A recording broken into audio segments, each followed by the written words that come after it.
We're back. We're top. Arsenal 2, Wolves 0. The title race is far from done.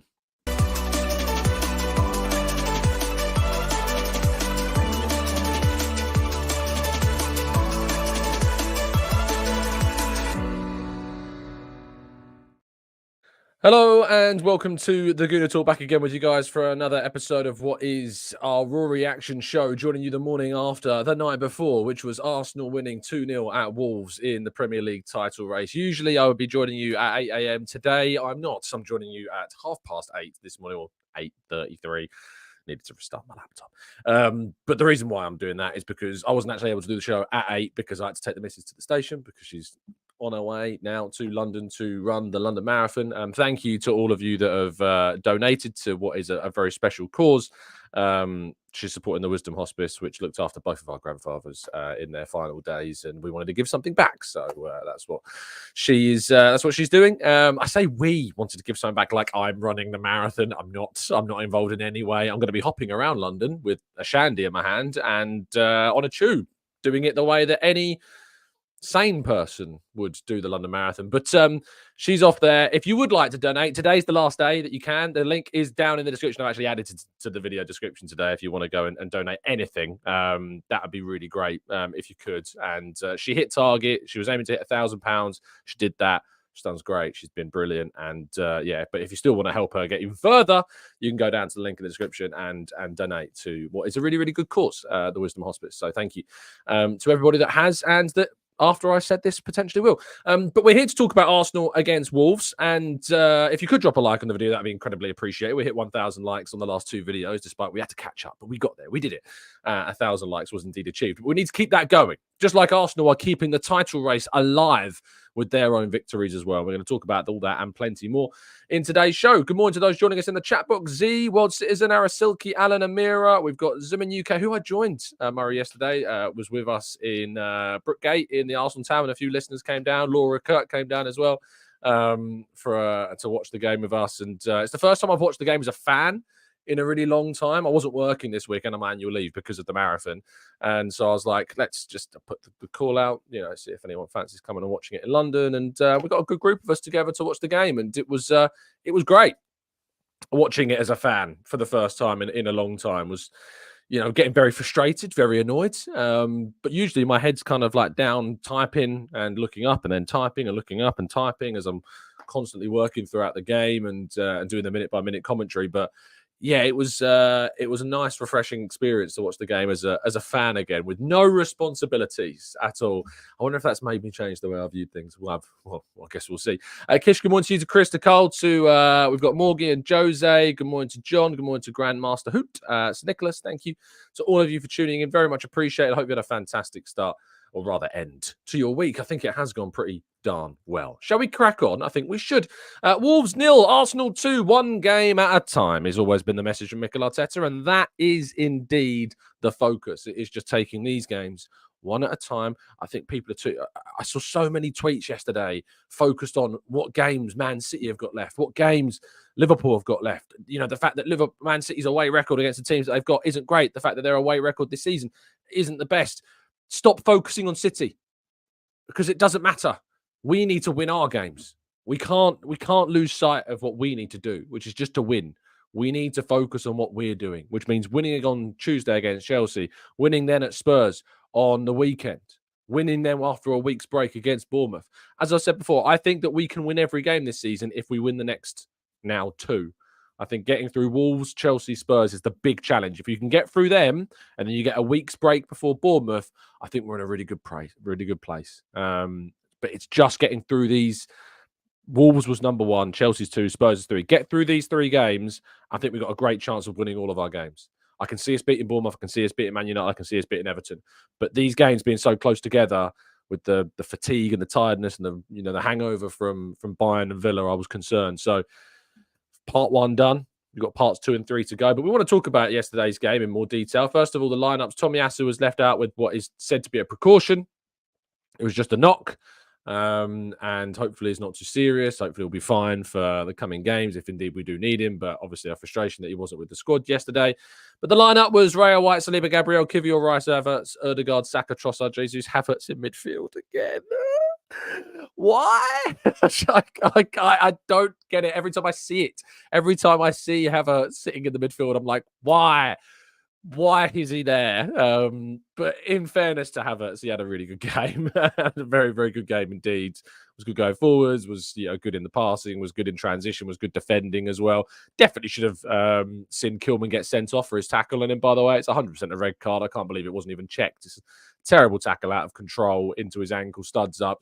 It literally is all the tick boxes that you need for a red card. Clear red card all day long. But we didn't make too many changes from that game. Saka still started. Jesus obviously starting. Rice still starting. Odegaard still starting. White still starting.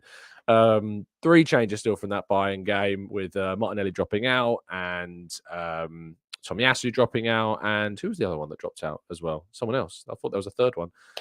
I'm pretty sure there was a third one. Yeah, it was in the end, what I thought to be a pretty good performance, to be fair, and was very, very pleased with obviously not necessarily the finishing because we probably should have won by more. And there was such a frustration building that we weren't taking the chances and we weren't actually shooting at times. Again, this emphasis on somebody taking command of the situation, actually taking the shot rather than trying to walk the ball into the back of the net. Havertz was that guy as well, but yeah, Jorginho. Thank you, Peter. Yes, Jorginho was the other guy that came out as well. Leandro Trossard, though, is the best finisher at the football club.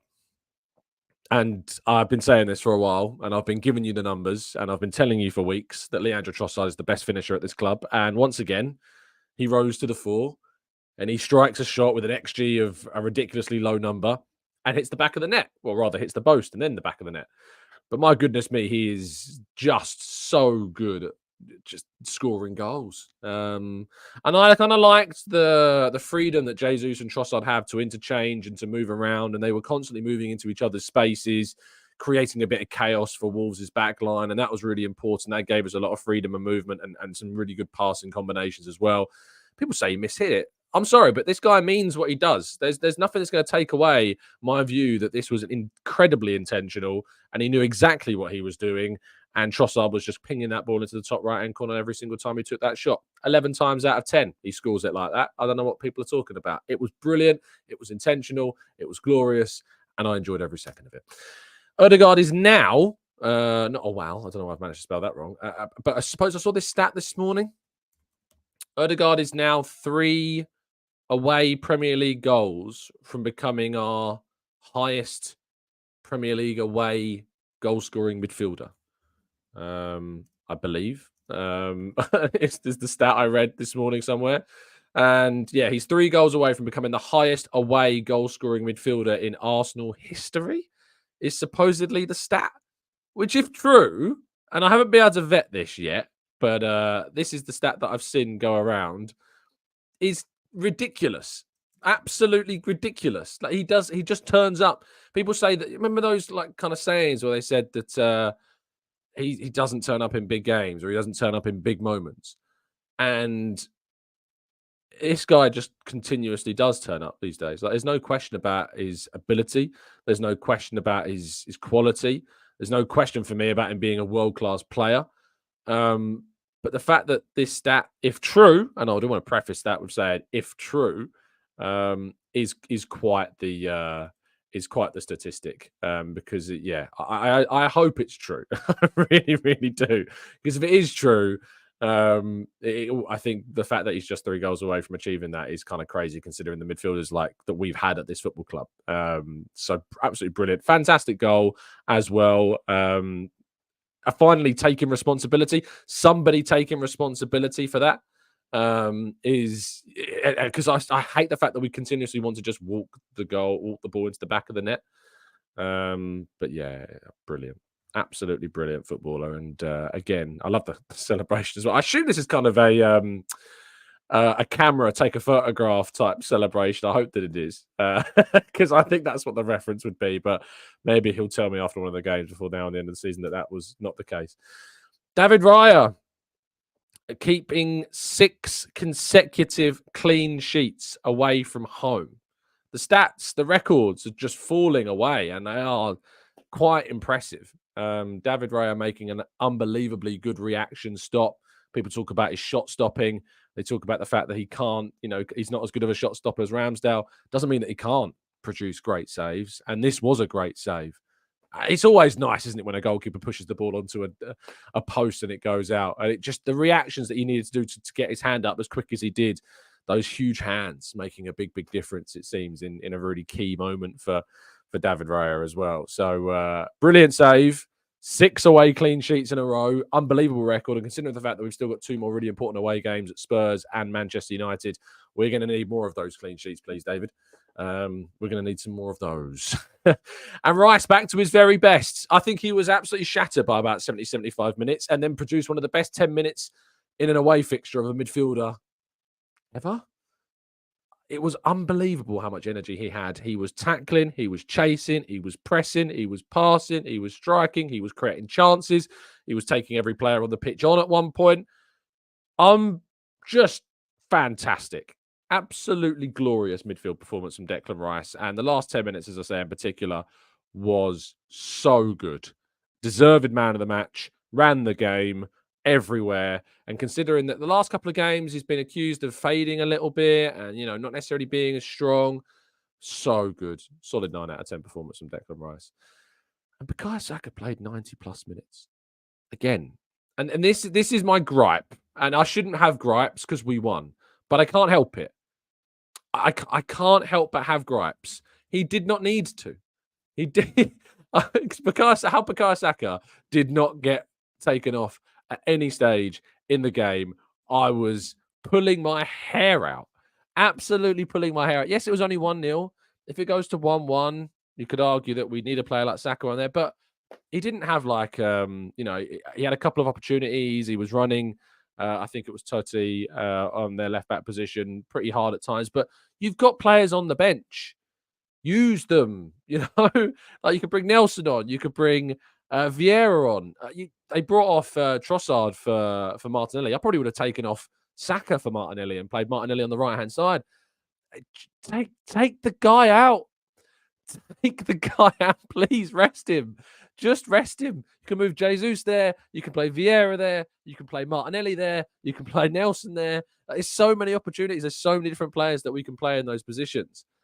And he left him on for the whole game. Like, he won the game, and I absolutely love Arteta for it. And, I'm never one to really criticize him too much, but I will when I think he deserves it.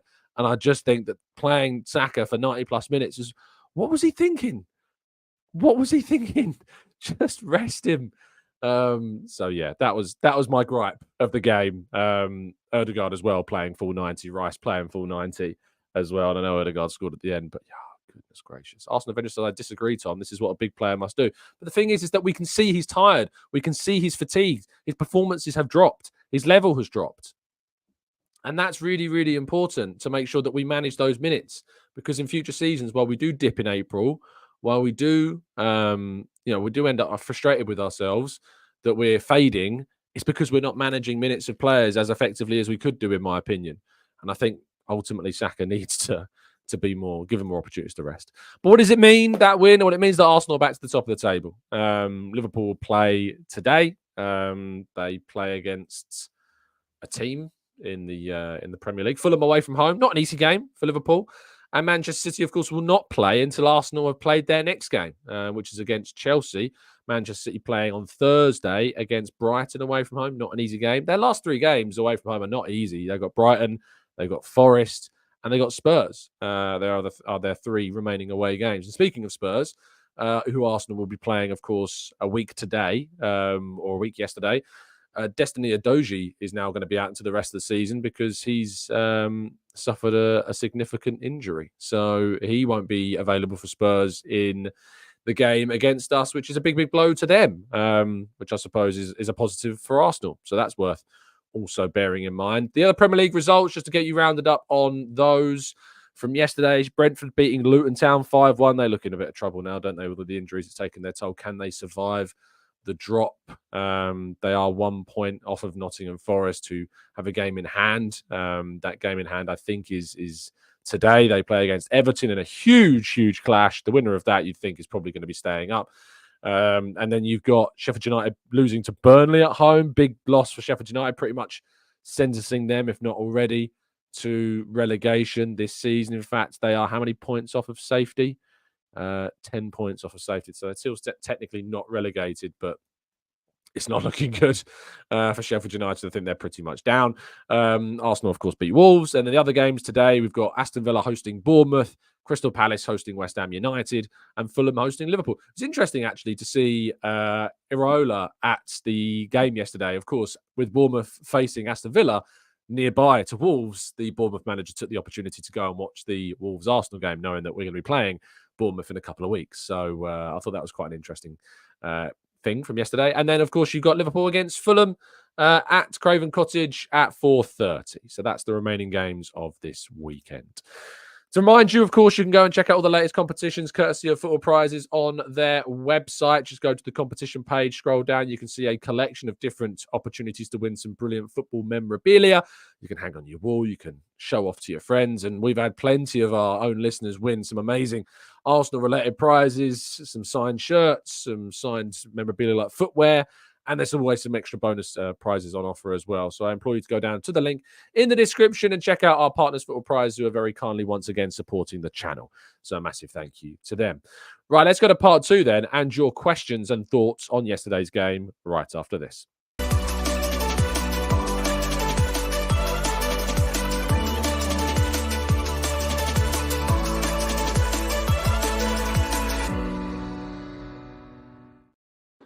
Okay, jumping into the chat, we're going to tackle some of your comments. If you've not dropped a like on the video yet, please make sure that you do. Help us to hit our 1K everyday target. And for those that missed my little shout at the start of the show, the missus running the London Marathon today. Please go down to the link in the description as well. And if you can donate anything, please do help out. If only if you can, but if you can, please do support what is a brilliant cause. You can read all the information in the link down, as I say, in the description. Right, let's go to Olu, who says Van Dijk, Firmino, Salah and Mane played more than 50 matches. Trenton Robertson, 49, Ginny, 47, Liverpool's title-winning victory in 103, 105 points calendar year. Every great team plays tired, indeed. But it's the volume of players for Arsenal at this moment in time without the same depth that Liverpool team had. They played matches, but I'd be interested to know the minute difference. We can talk about how many games they played, but the minute difference is ultimately a very important factor as well. And as a lot of the graphics that were coming out over yesterday's games showed, there is a significant difference in the amount of minutes that Arsenal players have played. So this is the rankings for the most minutes played by Premier League players in the top 3 clubs. Arsenal contains 6 of the top 7 players. Saliba, 2,970 minutes. Declan Rice, 2,780 minutes. Martin Odegaard, 2,650 minutes. Then it's Virgil van Dijk on 2,638. Gabriel, 2,625 minutes. Bukayo Saka, 2,593 minutes. And Ben White, 2,566 minutes. Then to go into 8th place, you have to drop more than 100 minutes, more than a whole game's worth, down to Julian Alvarez, 2,461. Phil Foden, 2,453. And Rodri, 2,409. So William Saliba has played minute-wise more than 5 games, nearly 6 games more in terms of just 90-minute matches than Rodri has. Declan Rice has played more, nearly, I think, just about 4 games worth more than what Rodri has this season as well. These stats are pretty damning, at times for Arsenal's minutes per over the season. So we can all talk about what title-winning teams have, played and the starts and the games, but actually it's the minutes that you need to look at. And so that's it. Let's go to Wong Tong Soup says, some have suggested Wilshere became injury prone due to being overplayed at a young age. Well, I'm not sure that's true. It's because it's not true. So Wilshere become injury prone because of the persistent, ridiculous challenges that he suffered to his ankles in training on the pitch. And Saka, I am concerned that will happen to him one day because he continually suffers awful kicks and tackles and challenges constantly. Katie says, how good did Partey look when he came on the field? Again, it's calming. It's just that presence to just be a little bit more experienced. And I think we missed that actually at Bayern. I'm very frustrated that he didn't play. Raya was amazing yesterday, says Raj, and you're absolutely right. Jorgen says, is it true the first football match televised was between Arsenal and Arsenal reserves in 1937? That sounds like a bit of a trivia question that I'm sure someone will be able to confirm. John says, Odegaard didn't score the second until very late, probably why Saka stayed on as we search for that finishing goal. Absolutely, that's why they stayed on, because Arteta didn't trust the players to come off the bench to either see out the game or to go and get the second, which is in itself very, very telling. Vistor says Kivior was embarrassing last night. Man sets a sprint record but has zero agility or flexibility. Embarrassing. I think you need to watch the game again, mate. Yes, he made one error. When I say one error, he was actually quite unlucky when it came to that moment with Joao Gomez. Kivior was not embarrassing at all last night whatsoever. I think some people have just got something out for Kivior these days. It's very weird considering he's been very important for our 2024 run. He started the most games of any player at left back in 2024. And by the way, we've only lost one and drawn one this whole year so far, with him playing the majority of those games at left back, including starting at City. So yeah, very odd take that one. Tim says Odegaard best captain since Vieira. I tell you what, it's not a bad question, is it? Is he a better captain than Cesc? Is he a better captain than Thierry? Is he a better captain than Aubameyang? Is he a better captain than Koscielny? There's good arguments, very good arguments. Depends what you consider captain material. You know, it depends what you see as that as well. Nathan says Kivior did not have a pretty good first half, but he was decent overall. And this is what I mean. The suggestion that he was embarrassing is just a joke, quite frankly.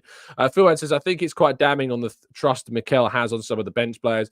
Clearly doesn't trust them, and the evidence was that they needed to get an upgrade this summer. And I think absolutely we're looking this summer to try and bring in as many quality players as we can. Brian says Rodri would have played more, but due to his red cards. He was also rested, Brian. He was rested against Luton. He was said in an interview recently that he was tired, and for that reason, Pep Guardiola rested him against Luton, as he did with Phil Foden. So he's resting players, still despite them playing significant numbers of minutes. Nelson says factor in suspensions and injuries if Rodri... Again, the Rodri thing, like, he was also rested. Like, this is the thing, that he is being rested in game. Just recently look at the Luton match as a great example of that. John says, Kivior had a couple of mistakes, was very good in the second half. Why do people keep focusing on the negatives? Because that's what some people do, John. I think that was the first comment that Wiz actually put in the chat today. I could be wrong, but it's the first one I noticed throughout the show, and it was a negative. It kind of tells you we've won a game.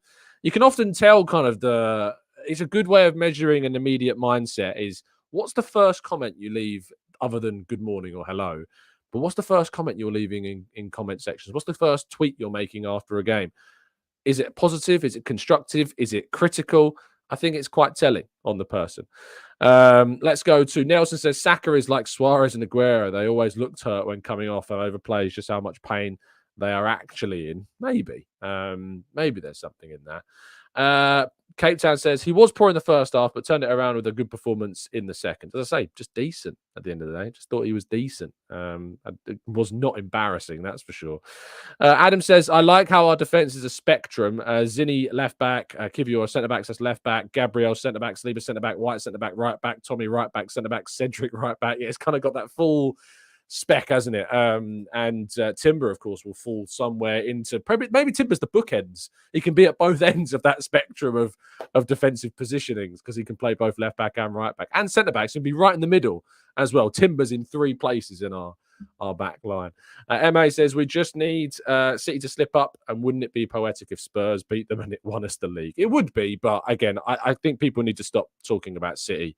We absolutely just need to play our games. You know, focus. The next focus is Chelsea.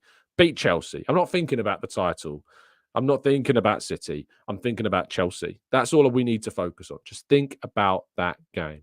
Onyx Lens says, I think a proper six is what we need. When Partey and Jorginho play well, Rice looks a different player. Frees him up to hunt players down as well. I think, obviously, it depends upon who is available and which player we can target. If the best six is certainly possible, then great, go for that.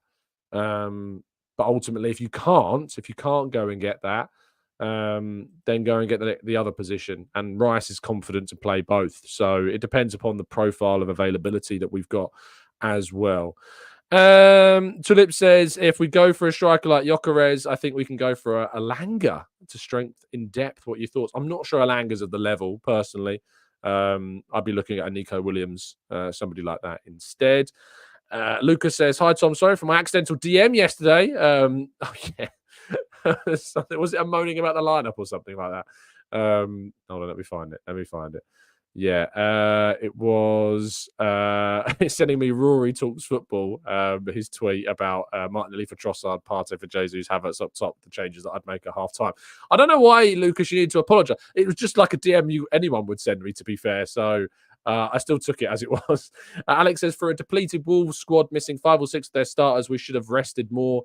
Partey, Nenny, Vieira, Smith Rowe, what is their role in this team? There isn't really one, it seems, at the moment. Partey's got more of a role than any of them. Smith Rowe maybe a bit, but seems that Arteta doesn't trust that depth for these key games. Late Bloomer says, what are we going to do with Tomiyasu? I mean, we've extended him, so keep him, I guess. Lee says, City were beatable yesterday. Chelsea will rue the missed chances. They will. Chelsea, my goodness me. They should have won that game.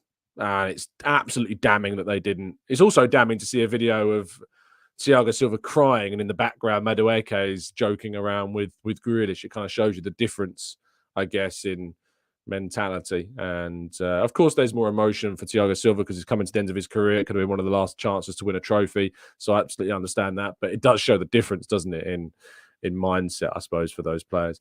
Tizer says the schedule is the problem. City played yesterday after 120 and we have to play on a Tuesday when Wednesday would have been a better considering we're playing Sunday. Believe TV do this to make slip-ups. It's impossible to know why and how they do it, but why and how they do it at the moment is completely ridiculous. Court says, I know he didn't contribute yesterday, but do you think Havertz would get 14 goals and assists this season? Did you think that he would get that? I guess if you'd have asked me in the first few games, I probably would have said no. But by Christmas, I certainly thought he might have done. And he's been a good signing for us. You know, there's absolutely no doubt in my mind that he was the right player to sign now. And, you know, Maddison, wouldn't have been available for most of the season. Szoboszlai, he's outperformed him at Liverpool. He's turned out to be the best of those three. I remember at the start of the season, we had comments saying we could have signed Szoboszlai. We could have signed Maddison. Well, I haven't seen those comments for a very, very long time. A very, very long time. And that's very, very important indeed. Basher says, one would think that in the last year of the 5-year project, which is next season, he'll only be needing 1 or 2 players most. The cherry on the top of the cake type player. However, we still need players in every line. I don't think that's the case, Basher, at all. Because, and I've had this conversation with a few people, this isn't the last year of the 5-year project, by the way. It was never a 5-year project. It was 5 phases. That wasn't 5 years. And as Arteta said in a press conference the other day, we're nearly at phase 4. So this isn't even phase 4 yet. He feels like we're nearly in phase 4, which I think is being an established title challenger and competitor. That's phase 4. Phase 5 is winning it. That's what phase 5 has to be. But phase 4 is establishing yourself, which we do this season. If we fight to the end, if we stay through to the end, then that means obviously that we're in a position to call ourselves regular title challengers because we've done it over the past 2 seasons. Phase 4. Phase 5, winning it. That's phase 5, is winning it. And also the idea that we'd add 1 or 2 players after 5 years, despite the fact we started this whole process when Arteta took over when we were in 11th place in the league, to think that we'd be adding just a couple of players now, no, because the players that we signed in the year 1, year 2, year 3, there's always going to be the need to replace those players because we've now elevated ourselves to a level higher than the players that we signed 2-3 years ago. So you're always going to have to keep that churn of players going over. It's never going to be a case where you just need 1 or 2. You're always going to need more players.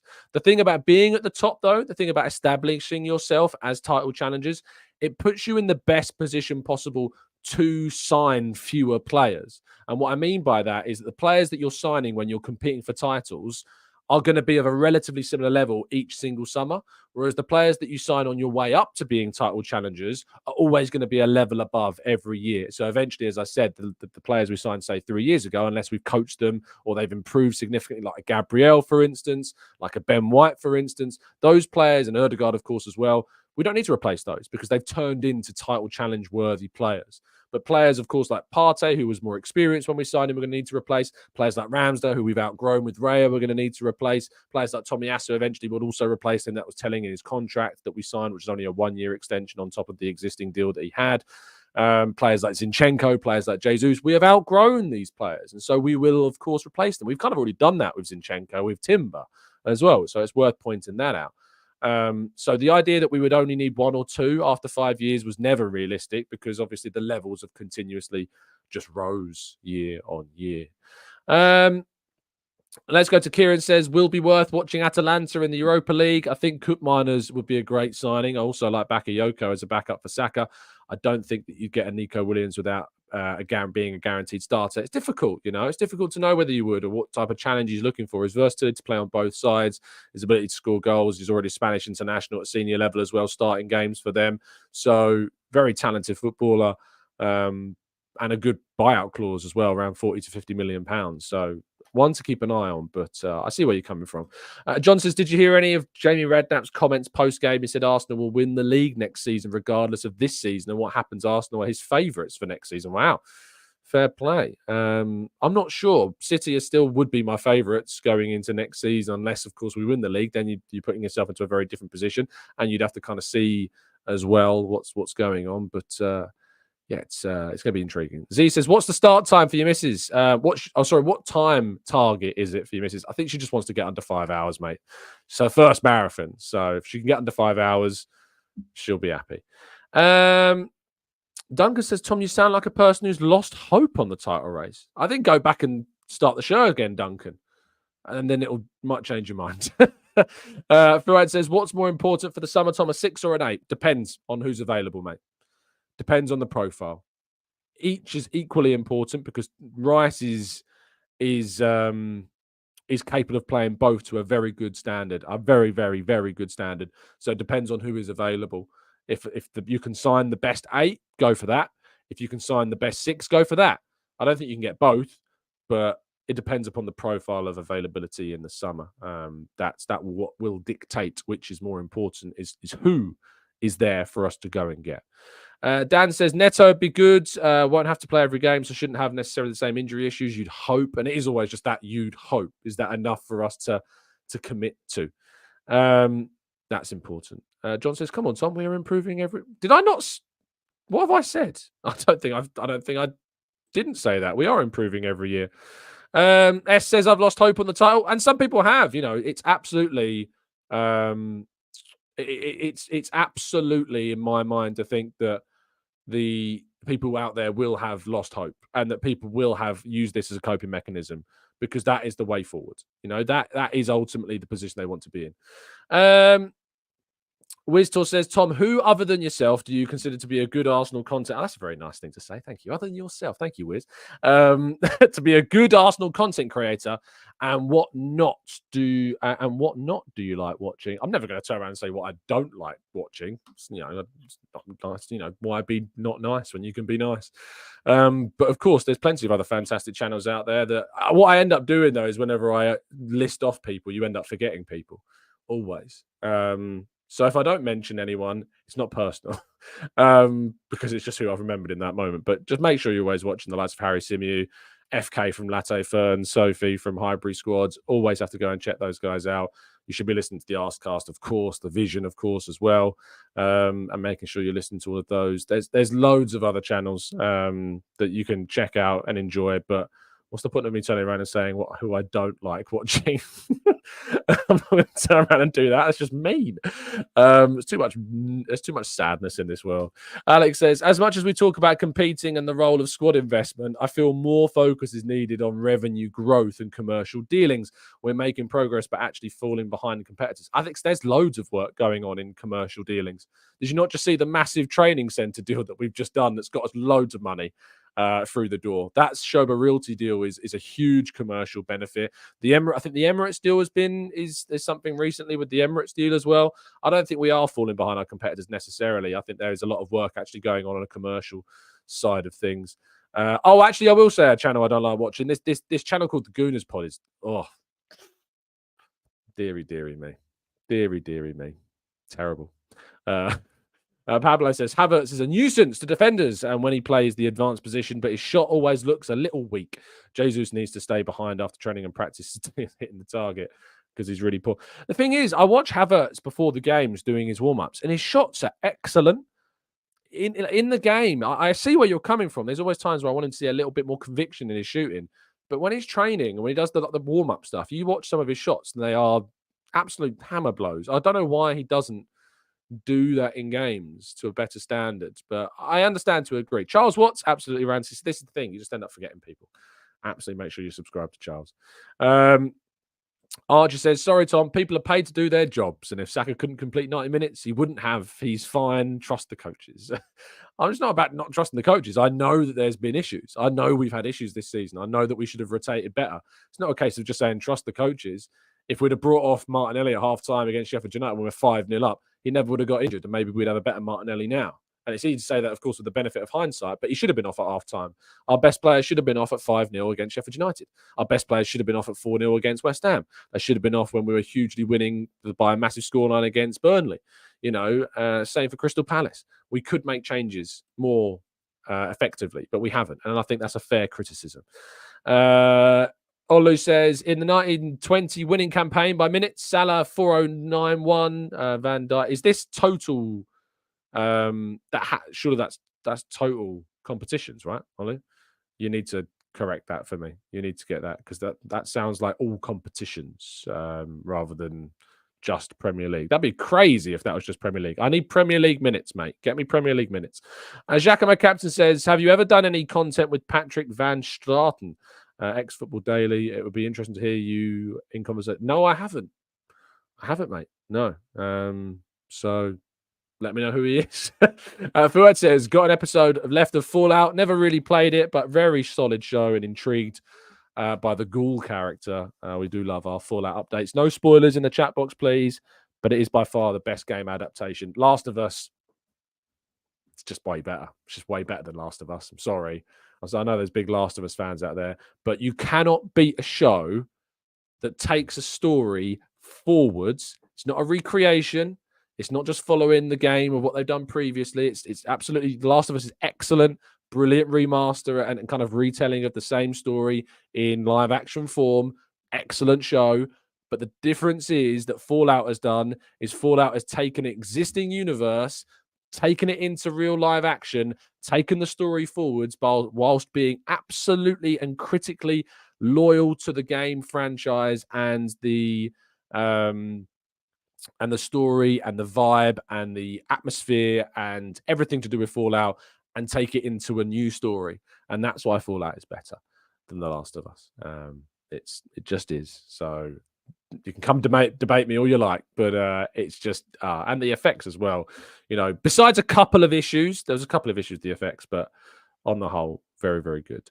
Ajmal says, have you heard Martin Keown saying Arsenal conceded 17 goals in 98-99 and lost the league, and then they signed Thierry Henry? Who do you think that we have to sign now?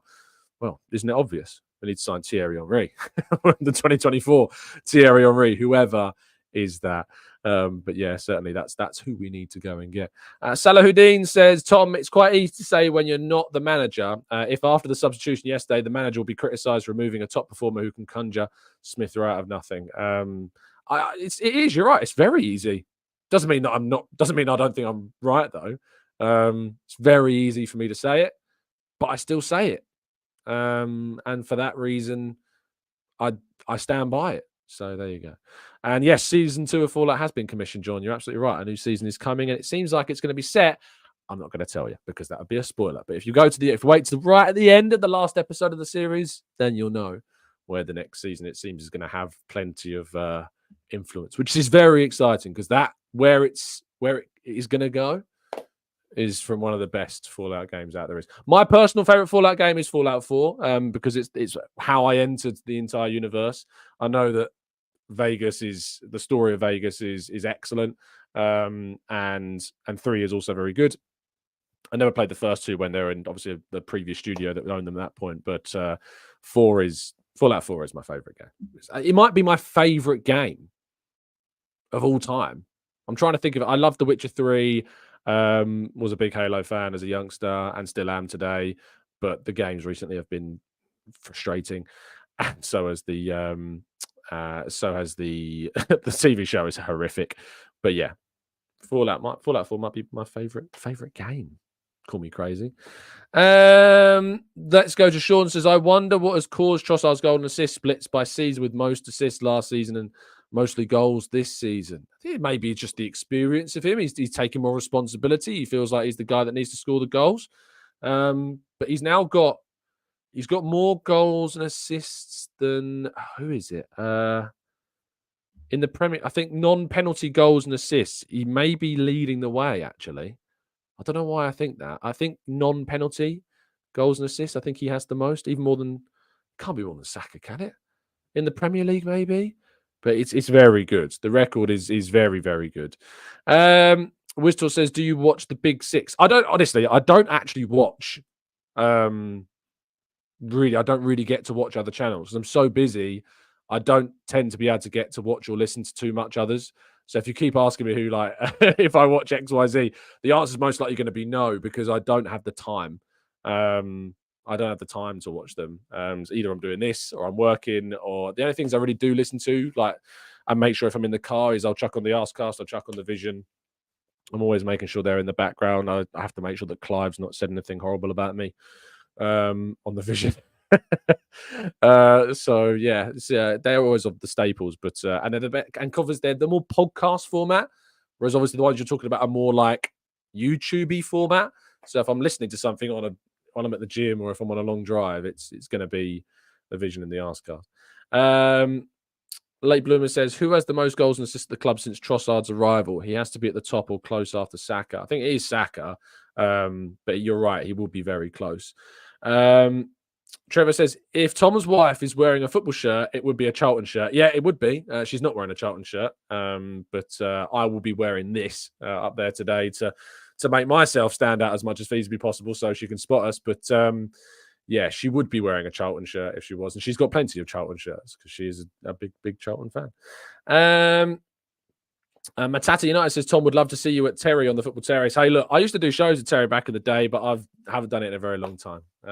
I've often actually challenged Terry on a lot of points, and he's never wanted to take it up on the debate, which is fine. You know, I accept that. If people don't want to debate, that's absolutely not my prerogative. Whenever anyone's asked to do a debate, you know me, I'm always up for it. That's why we do phone-in shows. If people don't want to debate a point, they don't want to debate a point. It's as simple as that. But yeah, we do phone-in shows all the time. It's indiscriminate. You know, people can, as long as you're not abusive, as long as you're not disrespectful, everyone is welcome on those phone-in shows. So, you know, it's as simple as that. Anyway, I think we'll end the show there. Thank you so much for tuning in. Always appreciate your time. Have a absolutely fantastic day. Enjoy yourselves. Relax in the glory of being top of the table, and will be top of the table even as we go into our next game. So it's nice to be back at the top as well. Let's just enjoy this period as much, because you never know how long it's going to last. You know, City have got these games in hand now, and we don't know what's going to happen between now and the end of the season. But you got to jump on the train as much as you can. Get behind this team. Next game is Chelsea. That's the only thing I care about. I don't care what City are doing. I don't care what anyone else is doing. I just care that what we're doing is winning the next game, and the next game is Chelsea. So let's focus on that. Thank you for listening. Have a fantastic day. Enjoy yourselves. Stay safe. Stay well. Stay happy and respectful. And as always, up the Arsenal.